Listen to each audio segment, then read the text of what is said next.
it's not only military coups to remove some elected president, but these young soldiers are saying our politics since independence has respected this junior relationship with France. That must end. So you see the big confrontation between these countries and France. It has to do with ending, like the agreements I've talked about. That you'd have a French general based in Côte d'Ivoire who has actually the power to intervene in Côte d'Ivoire as he liked. So it's an anti-neo-colonial rebellion. It has got this element, you are quite correct, of removing elected presidents. How does the continent deal with that? Well, you know, the OAU has a standard policy, as you mentioned, against illegal changes of government. So the military governments don't get recognized. But we have a particular consequence now, where Mali, Niger, Burkina Faso decide that they are walking out of ECOWAS. Now that can't be a positive development.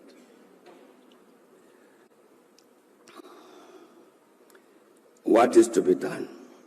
It's not a question that we can answer here. But I think, again, I'm trying to say, it's necessary for us to understand the objective reality. What actually is happening? It's not just young soldiers who are hungry for power and therefore remove this elected president. No. That's why they talk about Thomas Sankara. Sankara took power by coup d'etat. He was a soldier. But Sankara understood this particular issue, the need to destroy and defeat neocolonialism. And that's what these young soldiers are saying. What do we do with them? What does Africa do with them? I think Africa is a challenge, a problem, answering that issue, answering that question.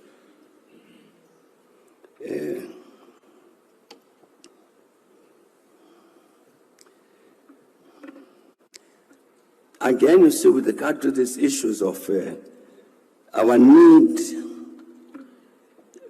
properly to understand what are we dealing with. Relates, for instance, to the matter you mentioned, Palisa, of the situation in the eastern part of the Democratic Republic of Congo. That conflict. I'll repeat myself what I've said publicly. That the Congo, like all of us, we inherited colonial boundaries. And when the colonialists drew up the boundaries of the Democratic Republic of Congo, they included in the eastern parts of the Congo populations that were Rwanda speaking. These are Congolese in terms of those colonial borders. But the problem for us and problem for the Congolese is that certainly even during the days of Mobutu, they did not want to recognize the Rwandese who were Congolese as Congolese. You even had a formation there in the Eastern Congo of a military group, a militia, which was called the Mai Mai. The Mai Mai guy whose purpose was to drive away these Rwandans back to Rwanda. And Mobutu was encouraging that. That problem persists to this day. As you know, the Congo, the DRC is a very big country. And one of the challenges since the return of democracy, which was there before, it persists, is the footprint of the government from Kinshasa is not necessarily strong everywhere in the country. So in the Kivus, this is part of the problem, in the Kivus in the Far East,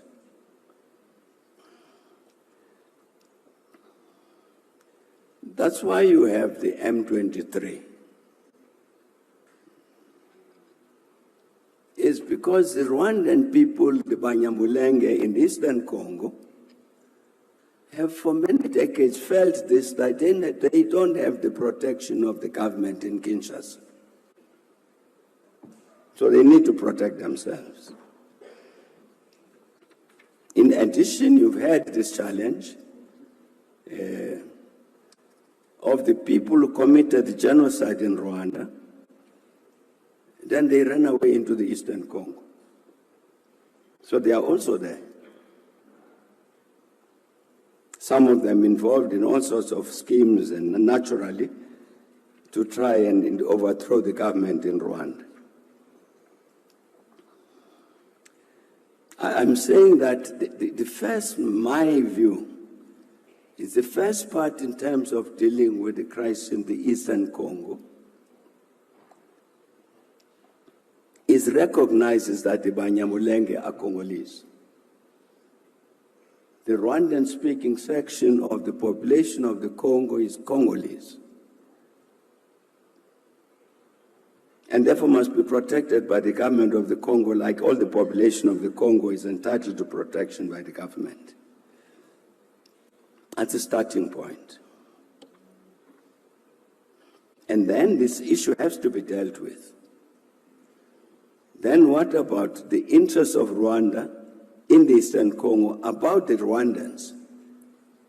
This group that committed the genocide, as well as these Rwandan-speaking people. How do you regulate that relationship?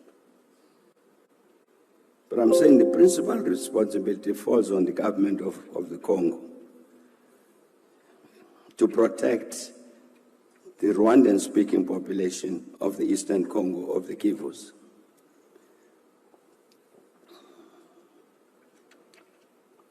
I think an understanding of those issues, why the coups d'etat in West Africa, why this commotion in the Congo, we must, fortunately we are, as members of this particular school, as it was explained, we must be the first ones to understand the objective reality.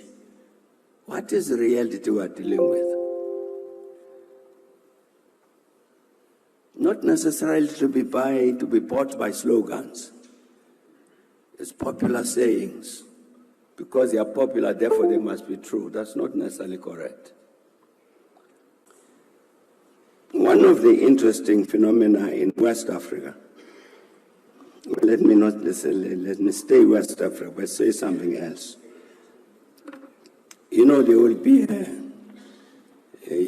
I think somebody mentioned this earlier, there will be elections in Senegal later this month, the presidential elections. Now, what had happened in Senegal was that over the last 2 years or so, the most popular person in terms of the opposition had got into trouble, got arrested and charged and so on. In the end, I think he got charged for something, found guilty on a charge of corrupting the youth, something like that. Sentenced. by far the most popular politician. I'm talking about a gentleman called Ousmane Sonko. So that is in jail. And people were killed in Senegal demonstrating against his arrest and imprisonment. Genuinely popular figure. So, because of this concern about democracy on the continent, and Senegal stands out on the continent as one of the few countries on the continent which has never had a military coup. Since independence in 1960, there's never been a coup there. You'd have elections, and then the incumbent parties lose elections and new ones take over. But there was a crisis now because here is the most popular leader who's opposite side of the president in another party, but is in jail. So we engaged with President Macky Sall to say, but President, Senegal is very, very important on the continent as its great exemplar of democracy. It illustrates very, very firmly, very conclusively that we as Africans know how to manage democratic systems. And we can't afford to have Senegal fall back on that. And therefore, let the matter of Ousmane Sonko, who wants to run for president, let that matter be decided by the voters, not by prison warders. Yeah. And just before I came here, I saw a lovely report that President Macky Sall has intervened, declared an amnesty all the prisoners out of jail, including Ousmane Sonko.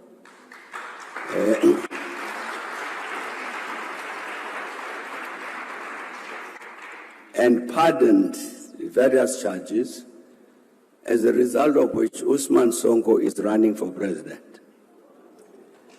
That was an excellent intervention made by the president of Senegal, precisely to say it's a responsibility of the Senegalese or the rest of us to defend this democracy, particularly, you raised quite correctly, in the context of the military takeovers that have been taking place, particularly in West Africa. But I think we've got to understand this about the West Africa situation. You know,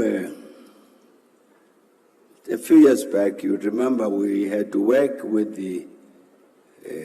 Côte d'Ivoire, Ivory Coast, Côte d'Ivoire, to help them to get sorted out. And one of the things that we found was that there was an agreement with France signed at the point of the independence of Côte d'Ivoire, that France would maintain a military barracks in Abidjan, the capital. And the commander of the French troops, in any situation where he felt the security of Côte d'Ivoire or the security of France was threatened, he had the power, sovereign power, a French general, to take over the public station broadcasting and announce whatever he liked. It's one of the agreements, one of the 12 or so agreements that not only Côte d'Ivoire, but many countries of the Francophone countries that signed with France at independence. Mali just now has just repudiated all of those agreements. I think there were 11 or 12 of them, which include prescriptions about when you've generated a foreign currency, bank it in Paris. And Paris, the French franc then, would guarantee your currency, CFA. Part of what is happening in West Africa, Palisa, as you can see, is a rebellion by young officers against French neocolonialism.